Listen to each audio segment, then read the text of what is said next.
आज हम जैन धर्म की बात करेंगे। जैन धर्म भी उन नास्तिकवाद के धर्म में से एक है, यानी जो कि वेद की सत्ता को स्वीकार नहीं करता।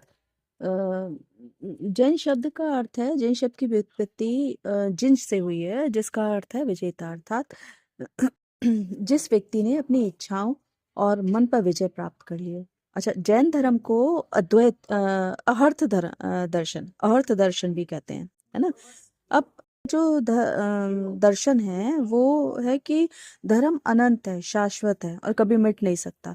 थोड़ी देर के लिए अंधकार आकर सच को ढक तो सकता है, पर वो लंबे समय तक सच को नहीं ढक पाएगा, क्योंकि तीर्थंकर आएंगे और उस सच्चाई को उजागर करेंगे और संसार चक्र में जो फंसे हुए जीव हैं उनके कल्याण के लिए कार्य करेंगे। अब तीर्थंकर टोटल 24 हुए। तीर्थंकर का मतलब है ब्रिज मेकर, ना, तीर्थ प्लस आकर ब्रिज मेकर, जो ब्रिज का काम करे। अब पहला जो तीर्थंकर है वो तो है ऋषभ, वो है ऋषभ, और लास्ट का जो तीर्थंकर है वो है महावीरा। अ, एक ब्रिज को, एक होली ब्रिज को बनाने वाले हैं, एक ब्रिज को बनाने वाले हैं, जो कि आएंगे। अभी ये है ना कि ये अंधकार से आएंगे, अंधकार में आएंगे और जो है संसार चक्र में फंसे हुए लोगों का कल्याण करेंगे। तो उसके लिए ये है कि ये होली ब्रिज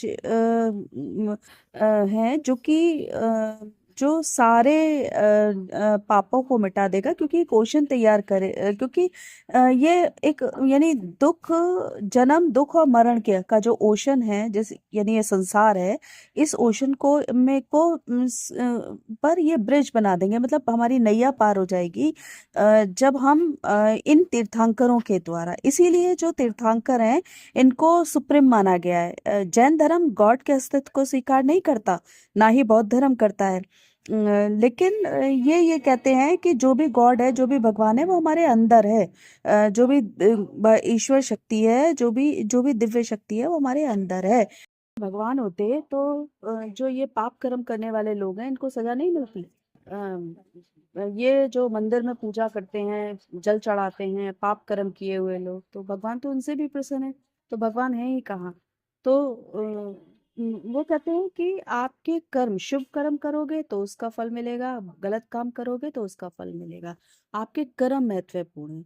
तो वो कहते हैं अपनी पोटेंशियल को बढ़ाइए, और धीरे धीरे अपनी पोटेंशियल को बढ़ाते हुए इतना अपने आप को इतना पावरफुल, यानी आप जिन बन जाओगे, आप स्वयं भगवान बन जाओगे, जैसे जैसे आप अपनी पोटेंशियल को बढ़ा लो। अब बौद्ध धर्म की तरह से ही ये नास्तिकवाद है, गॉड के अस्तित्व को, वेदों के अस्तित्व को स्वीकार नहीं करता। लेकिन एक चीज में ये डिफरेंट भी है। जैसे बौद्धिज्म जो है वो कास्टिज्म को नहीं मानता, बट ये कास्टिज्म को मानता है, और ये बोलता है कि जो हमारे पूर्व जन्म का जो हमारे कर्म हैं, या जो हमारे पिछले कर्म हैं, उसका असर हमारी कास्ट पर पड़ता है। हमें उन कर्म का फल, जैसा कर्म करेंगे उसका फल हमें जरूर मिलेगा। तो 3 प्रिंसिपल पर काम करता है जैनिज्म। एक तो सबसे पहले नॉन वायलेंस, की अहिंसा पर बहुत अधिक बल देता है। और यही अगर आप देखें तो जैन फिलॉसफी को मानने वाले लोग, जैन धर्म को मानने वाले लोग शाम के बाद खाना नहीं खाते, ताकि वो कहते हैं कि चेतन और जड़ सभी में ही जो है वो कुछ ना कुछ आत्मा होती है, जिसको कि इसीलिए हमें हमेशा अहिंसा का पालन करना चाहिए। क्योंकि आप अगर उनको हर्ट करोगे, आप अगर उनको नुकसान पहुंचाओगे, आप जैसा कर्म करोगे तो आपके साथ वही चीज अप्लाई होगी जैसा कि आप कर्म करोगे, है ना। अगर मान लीजिए कि मैं किसी को सताती हूँ, या हम किसी को सताएं, तो वही, या हम किसी को बेवजह परेशान करें, तो वो चीज हमारी आखिर में किसी को भी, चाहे छोटे से छोटा जीव भी में भी चेतना होती है ना। तो अगर हम उसको परेशान कर रहे हैं तो आगे हमारे साथ भी वही होगा जैसे हम कर रहे हैं। दूसरा ये कहते हैं सेल्फ कंट्रोल, अपनी जो इंद्रियां हैं उनको वश में रखना चाहिए। हमें इंद्रियों के वश में नहीं होना चाहिए, हम इंद्रियां हमारे वश में होने चाहिए। मन को इतना वश में कर लो कि वो, यानी तुम्हारा जो बॉडी है वो तुम्हारे अनुशासन में रहे। तीसरा है सोल एंड कर्म, हर जगह आत्मा है। आत्मा को ही और वही शाश्वत है ना। तुम जैसे कर्म करोगे, तुम्हें अच्छे से अच्छा कर्म करना चाहिए, तभी तुम अनंत, वो जो दिव्य शक्ति है जिसे तुम भगवान कहते हो, तुम भी बन सकते हो अगर तुम अपने कर्मों को अच्छा कर लो। कर्मों को जितना अनंत करते जाओगे, उतना ही तुम एक दिव्य शक्ति, अपनी सोल जो है वो पवित्र बनाते जाओगे और जिनका रूप ले लोगे। हम अपनी जो सोल है उसको अल्टीमेटली मोक्ष का, मुक्ति का रास्ता दिखा सकते हैं, या मोक्ष को प्राप्त हो सकती है, या जो हमारे कर्म है वो अच्छे बन सकते हैं अगर हम इन तीन रत्नों का पालन करें। त्रिरत्न कहलाते हैं, जिसमें यह है कि सम्यक विश्वास, सम्यक ज्ञान और सम्यक आचरण। सम्यक विश्वास मतलब राइट फेथ, फेथ मतलब सम्यक विश्वास कहते हैं कि जो तीर्थंकरों ने जो रास्ते बताए हैं उन पर पूर्ण विश्वास होना चाहिए फॉलो करने के लिए। किसी चीज को अगर तुम फॉलो करोगे तो पहले पूर्ण विश्वास होगा, तभी तो फॉलो करोगे। तो उन पर पूरा विश्वास करना चाहिए। दूसरा नॉलेज, यानी सम्यक ज्ञान। सम्यक ज्ञान मतलब जीव अजीव के जो वास्तविक स्वरूप है उसको पहचानो, उसको जानो, उसके स्वरूप को जानो। और तीसरा है कंडक्ट, यानी सम्यक गुड कंडक्ट मतलब, या राइट कंडक्ट मतलब सम्यक आचरण। सम्यक आचरण कहते हैं अच्छे कर्मों को अपनाओ और बुरे कर्मों को का त्याग कर दो, उन्हें उन्हें बुरे कर्मों को छोड़ दो। तभी तुम जो है वो तुम्हारा जो मुक्ति का रास्ता है वो संभव है। अब देखो, त्रिरत्न तो है जैन धर्म में, और बौद्ध धर्म में क्या है? त्रिरत्न तो होगा सम्यक ज्ञान, सम्यक विश्वास, सम्यक ज्ञान, सम्यक आचरण। बौद्ध धर्म में है बौद्ध, धम्म और संघ, त्रिरत्न। ये अनेकांतवाद को फॉलो करता है। अनेकांतवाद मतलब ये कहता है कि मेटाफिजिक्स के अंदर है ये चीज, और ये कहता है कि सत्य जो है वो बहुत कॉम्प्लेक्स है ना। देखो, जैनिज्म का जो ये डॉक्ट्रिन है, ये इसको इस तरीके से समझो कि जैसे एक दो अगर ब्लाइंड हो, और अगर या कुछ ब्लाइंड पीपल हो और वो उनको किसी हाथी के सामने खड़ा कर दिया जाए, ये इस तरीके से इसको समझा जा सकता है। तो वो उनसे कहा जाए जरा सा बताओ हाथी किस तरीके का दे का तुम्हें महसूस होता है। तो अगर एक पूंछ के पास खड़ा है तो बोलेगा ये लंबी कोई रस्सी जैसी संरचना है, पाइप जैसी। और दांत के पास कोई खड़ा होगा तो वो बोलेगा भाले जैसी संरचना है कोई। कान के पास खड़ा होगा तो वो बोलेगा सूंड, पंखे जैसी संरचना है। यानी अगर, चूंकि मेटाफिजिक्स ये कहता है ना कि सत्य क्या है, ईश्वर क्या है, जगत क्या है ना, सत्य का क्या है, तो सच क्या है। तो अगर जैन ये कहते हैं कि सच अपने अपने अनुसार होता है, जिसको जिस तरीके का महसूस होता है वो उसी तरीके का सच होता है। ऐसा नहीं है कि तुम केवल एक सच के पीछे पड़ जाओ कि यही केवल सत्य है, ऐसा नहीं। सत्य वो है जो कि अनेक, जिसमें कि बहुत सारे बातें हैं, और सब अपने अपने ढंग से, सबके अपने अपने वाद हैं, सब अपने अपने ढंग से सोचते हैं।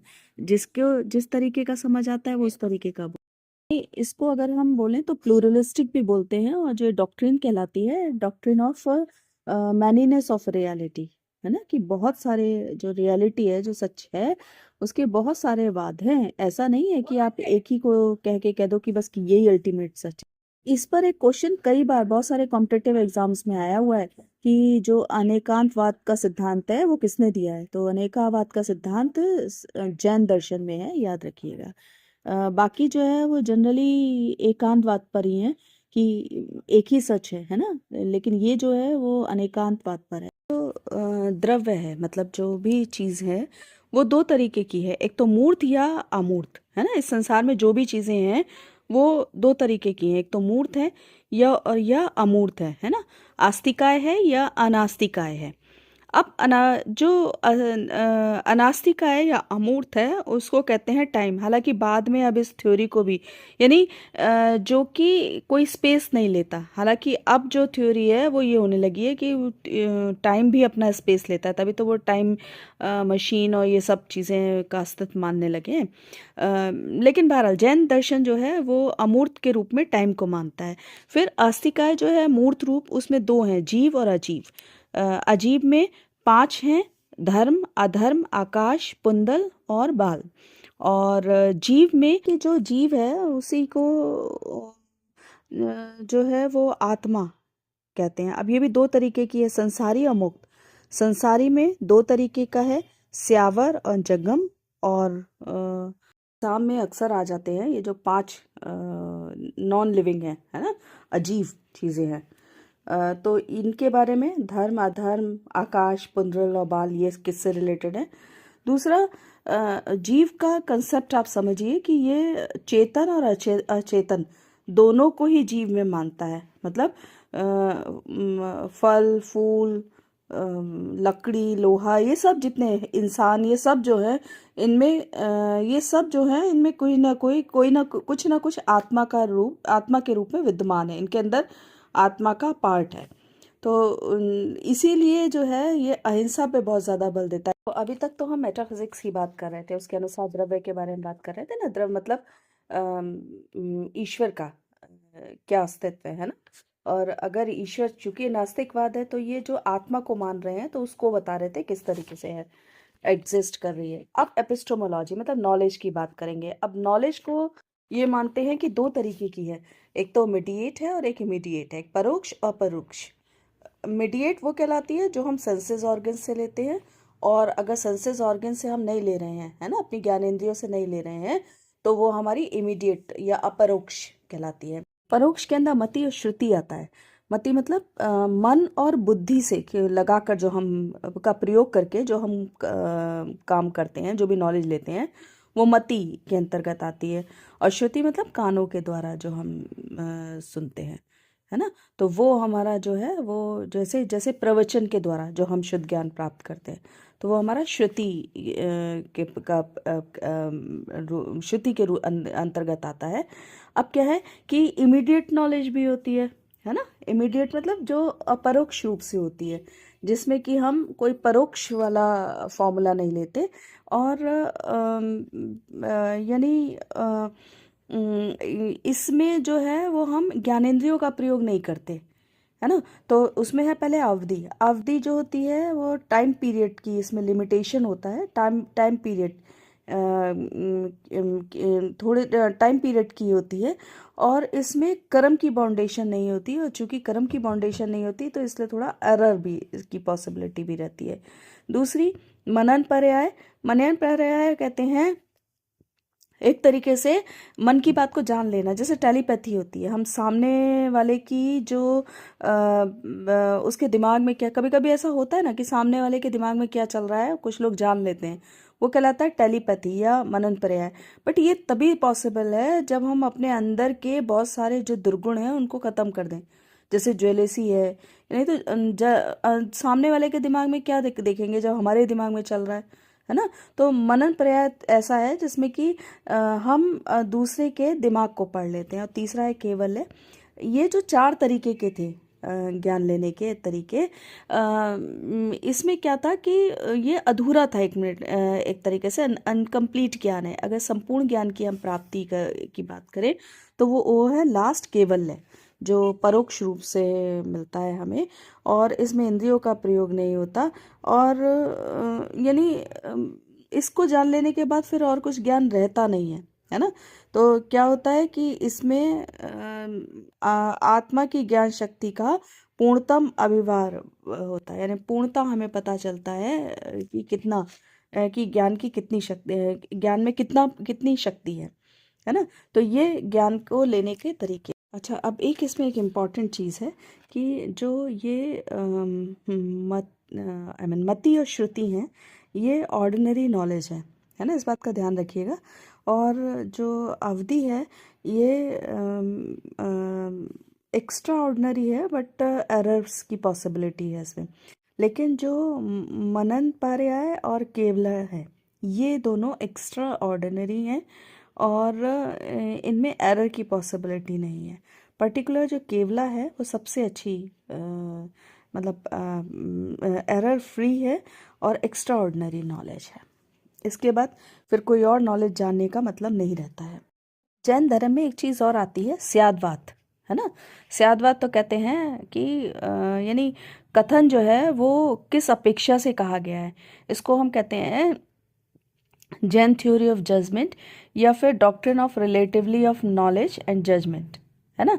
या सापेक्षता, यानी इसको कहेंगे कि किसी वस्तु के गुण को समझने और समझाने और अभिव्यक्त करने का सापेक्षिकता का सिद्धांत, है ना, सापेक्षिक सिद्धांत। क्या होता है कि स्यादवाद हमसे ये कहता है कि पहले ये समझ लो कि जो कथन दिया जा रहा है वो किस अपेक्षा से किया जा रहा है ना। तो उससे क्या है कि परस्पर लड़ाई झगड़े मतलब ज्ञान की प्राप्ति होगी उसमें। अब क्या है, जैसा हम जानते हैं कि हर जैन धर्म जैन दर्शन हमसे कहता है कि किसी भी चीज़ के अनेक गुण हो सकते हैं, है ना। तो अब क्या है, जब किसी भी वस्तु के अनेक गुण हो सकते हैं तो किसी ने कथन किस गुण के आधार पर कहा है, पहले वो उसको समझना चाहिए, है ना। तो यानी केवल्य जो केवल्य ज्ञान प्राप्त करते हैं उनको तो अनंत गुणों की प्राप्ति हो सकती है, लेकिन जो साधारण मनुष्य हैं उनके लिए ये स्यादवाद का जो सिद्धांत है वो बहुत महत्वपूर्ण है। इसको हम एक उदाहरण इस तरह से समझ सकते हैं, जैसे मान लीजिए कि किसी जगह मधुशाला नाम लिखा हुआ है और देखा कि उसमें बच्चे बूढ़े सभी वहाँ जा रहे हैं, है ना। तो अब मधुशाला तो नाम से ही लग रहा है, तो ये कोई सोचेगा मालूम नहीं क्यों ये मधुशाला रखा हुआ है। लेकिन बाद में जब ये पता चला, या देखिए वो तो अपनी उससे सोच रहा है, लेकिन जब बाद में ये पता चला कि मधुशाला का मतलब गन्ने के रस की दुकान है, जहाँ लोग जो हैं वो गन्ने का रस पी रहे हैं। तो यानी जो अपेक्षा है, यानी ये देख लेना चाहिए कि जो कथन है वो किस अपेक्षा से दिया गया है, बस यही से याद। अब एक लास्ट पंचव्रत और रह गए हैं जो जैन धर्म में है। ये बिल्कुल ऐसे ही हैं जैसे योग दर्शन में थे। सत्य, अहिंसा, अपरिग्रह, अस्तेय और ब्रह्मचर्य। सत्य, सत्य बोलना है, प्रिय बोलना है ना। प्राणी पर दया, जीव और हिंसा नहीं। और सॉरी, सत्य बोलना है, प्रिय बोलना है, अहिंसा में हिंसा नहीं करनी है, प्राणी पर दया करनी है, अपरिग्रह में धन का संचय नहीं करना है, आहिस्ते में चोरी नहीं करनी है और किसी भी तरीके की चोरी नहीं करनी है। और जो ब्रह्मचर्य है उसमें इंद्रियों को वश में करना, संयम रखना ज़रूरी है। तो ये पंच व्रत हैं। आई होप कि जैन धर्म वैसे बहुत विस्तार में है, अगर इसको करना पड़े, अगर सही से इसको पढ़ा जाए डीप में, और अगर एजुकेशन के हिसाब से लिया जाए तो ये कम से कम 4-5 दिन का टाइम लेता है, और उसे फिर एजुकेशन से जोड़ कर देखते हैं कि एजुकेशन में उसने क्या कंट्रीब्यूशन है। तो चूंकि ये आपके अभी इसमें नहीं है, और जहाँ तक मुझे लगता है इतना डीप में नहीं आएगा कि नेट और यूजीसी के इक्विवेलेंट हो, तो मैं ये समझती हूँ कि इतनी नॉलेज जैन धर्म की पर्याप्त होगी। वीडियो अगर पसंद आया हो तो लाइक कीजिएगा, कमेंट कीजिएगा, बेल आइकन दबा दीजिएगा ताकि आपको नया वीडियो का नोटिफिकेशन मिलता रहे। Thank you.